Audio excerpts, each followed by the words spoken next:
So imagine this. You're at work, doing your job, being professional, and suddenly your coworker, a grown man in his 20s, starts calling you mom. Not as a joke, not once or twice, but constantly. In front of clients, in emails, everywhere, and when you tell him to stop, he gets defensive, says it's a compliment, says you should lighten up. This is the story of how one woman dealt with the most uncomfortable workplace situation you can imagine. And trust me, the ending, you won't see it coming. Let's get into it. Our story starts with a woman working in healthcare education. She's the oldest person on her team, experienced, professional, and just trying to do her job. One day, a new coworker joins. Let's call him Fergus. Fergus is in his early 20s, fresh-faced, and to put it kindly, not very worldly. He comes from a sheltered background and doesn't really understand professional workplace norms. The team, being nice people, decides to help him out. They show him the ropes, teach him how to interact with clients, basically help him adjust to the real world. Everything seems fine. Until one day, during a casual conversation, our narrator mentions how sad she is that her older children recently moved out of the house. It's a normal parent thing to say, right?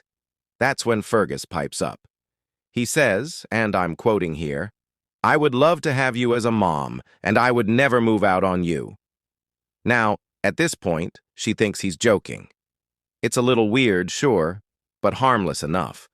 She laughs it off, but then it keeps happening. A few days later, Fergus calls her mom in front of a client. She's mortified. She pulls him aside and firmly tells him, "Don't call me mom. It's unprofessional and it makes me look bad in front of clients." Fergus apologizes, says he understands, says it won't happen again. Spoiler alert, it happens again. Immediately. The very next day, Fergus does it again, in front of another client. And this time, the client congratulates her, says something like, "Oh, how wonderful that your son works with you. You must be so proud of raising such a good worker." She's humiliated, absolutely humiliated. After the client leaves, she confronts Fergus again. This time, she's more direct. She tells him clearly, "Stop calling me mom. Ever. At all times. Use my actual name." And what does Fergus say? He promises to only call her mom in private. Wait, what? She tells him no. Call me by my name at all times. And his response? "You take such good care of me that I have a hard time calling you by your first name." Let me repeat that. This grown man is saying he can't use her actual name because she's too good to him. And here's the thing. She's not doing anything special. She's not baking him cookies. She's not doing his work for him. She's literally just being a normal, helpful coworker, the kind of person who answers questions and helps when someone's stuck. But Fergus has decided she's his work mom, and he won't let it go. And it gets worse. Other coworkers start thinking it's funny. They jump on the bandwagon.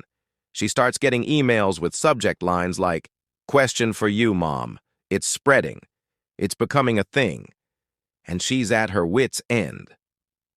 In her own words, "I would love to choke him every time he does this." Can you blame her? Finally, she decides enough is enough. First, she deals with the email situation. Someone sends her a message with "mom" in the subject line, and she replies, "I didn't know your mom worked here. You must have sent this to me by mistake." Boom. That shuts it down immediately. Then she goes to Fergus. And this time, she's not asking. She's telling.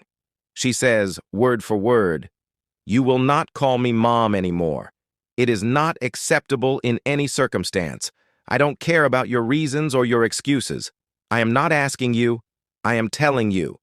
It stops immediately, or I will escalate this to our supervisor and HR. Do you understand?" And how does Fergus respond? He gets defensive.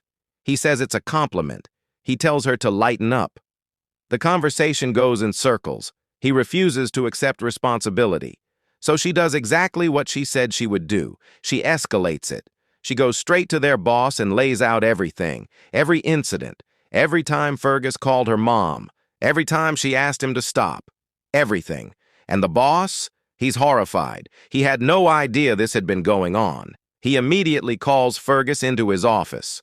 During the meeting with the boss, Fergus reveals just how weird this whole situation really is. He keeps saying things like, "She's such a cool lady, I just wanted to compliment her," and "She does so much for me, like a real mom." And then, the absolute kicker, "It's not like it's sexual harassment." Let that sink in. He actually said that, out loud. To his boss. Nobody accused him of sexual harassment. But the fact that his mind went there, that he felt the need to say that, yeah. Red flags everywhere. The boss doesn't mess around. Fergus is immediately sent to sensitivity training with HR, put on a performance improvement plan, and basically told to get his act together or face consequences. And how does Fergus react? He becomes passive-aggressive. He gives her the cold shoulder. He acts like she's the problem. But here's the thing. She doesn't care anymore. She keeps it professional. She doesn't engage with his attitude. She does her job and moves on with her life. Looking back, she realizes something important. For weeks, she was worried about hurting Fergus's feelings. She was trying to be nice, trying not to make things awkward. But the truth is, his behavior was the problem, not hers. She wasn't doing anything wrong by helping a coworker. She wasn't leading him on by being professional and kind. Fergus created this situation, and when she finally stood up for herself and set clear boundaries, the problem got solved. Sure, Fergus is sulking now. Sure, he's being passive-aggressive. But you know what? That's his problem, not hers. The moral of the story? If someone at work is making you uncomfortable, whether it's calling you weird names, invading your space, or anything else, you have every right to shut it down. You don't owe anyone your comfort. You don't have to worry about hurting feelings when someone is disrespecting you. Set boundaries. Be firm. And if they don't listen, escalate it. Because at the end of the day, you deserve to work in an environment where you're respected. So, what do you think? Was she right to escalate this? Or should she have handled it differently? Let me know in the comments below. I read every single one. And if you enjoyed this story, don't forget to like this video and subscribe for more wild workplace drama, revenge stories, and everything in between. Thanks for watching, and I'll see you in the next one.